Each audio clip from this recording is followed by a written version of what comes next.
opponent claimed that a lot of people actually don't need food stamps to survive. But who are these people? Who are we to judge these people? The food stamp program has actually brought huge successful people into our communities, into our popular culture that have made huge impacts in our lives. People like Oprah Winfrey, she was on food stamps when she was younger. She grew up in a really bad neighborhood. A lot of these people that are on food stamps grew up in neighborhoods we can't even imagine. She was raped at the age of 9, pregnant at the age of 12, and she lost her baby when she was a teenager. But she still managed to get out of the food stamps. Dr. Phil, his father was an alcoholic. He had to work since he was a child, and he claimed that the food stamp program did not give him his family enough money to survive. So even though he got food stamps, he would still have to work when he was 12, 13 because they did not have enough food to survive.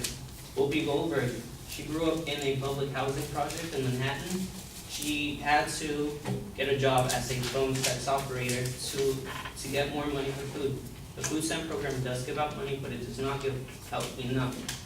They give out roughly $130 per month. If you're between the ages of 18 and 50, and you're an able-bodied worker, you get less, and you can only have 3 months of food stamps. It's not that much.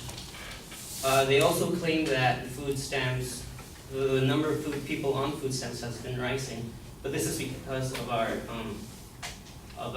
2008 recession.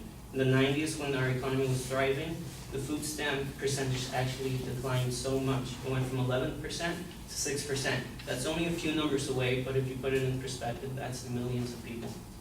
And that's because the economy was thriving. So when the economy thrives, people get off of food stamps, and the money gets pumped back into our economy. The food stamp also gives you the ability to buy groceries instead of fast food. When you don't have money, your only option is McDonald's because they have a $1 menu. But when you do have money, you actually end up buying groceries to make at home. The obesity costs the U.S. about $200 billion per year. And the food stamp program is actually helping people stay out of obesity. The food stamp program is actually good for the economy. Not at the moment because we are wasting money that we don't have. But on the long run, it helps us out. And we are thinking about the long run. You don't want to fix something in the moment because it might not work later on. You want the economy to be better in 5, 10 years.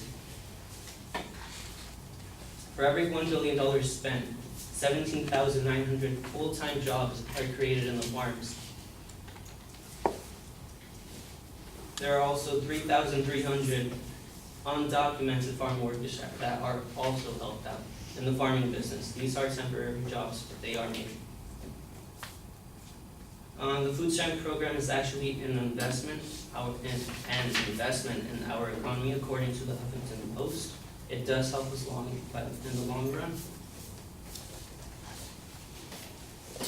The food stamp program is limited to things like cereal, milk, and juice. You can buy other things, but it's very limited to what you can buy. So you can't buy vitamins, medicine, cigarettes, tobacco. You can't buy any alcohol with it. You can't buy ready-to-eat meals. You have to buy something that you will prepare. You can't buy hot food. A lot of food that you have to buy are actually real groceries that you have to take home and prepare yourself. This goes back to the obesity problem. If they did not have this money, then they would end up buying at McDonald's, the $1 menu, Burger King, things like that. When you apply for the SNAP program, you need an identification, proof of income from each member of your household, proof of how much you spend in childcare, rent receipts, utility costs, and medical bills for anyone 60 years or older. It's actually really hard to get.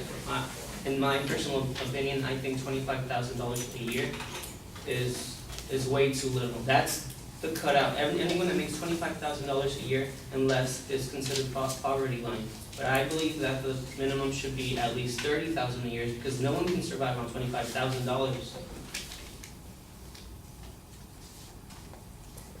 With $25,000 a year or less, you get about $133 per month. That's enough food for 2 weeks of groceries. $133 a month is not enough, and Dr. Phil proved. He was one of the few survivors that got out of the food stamp program. A lot of people get out of it actually, but he's someone that made a huge impact in our community and our lives, and he was on the food stamp program.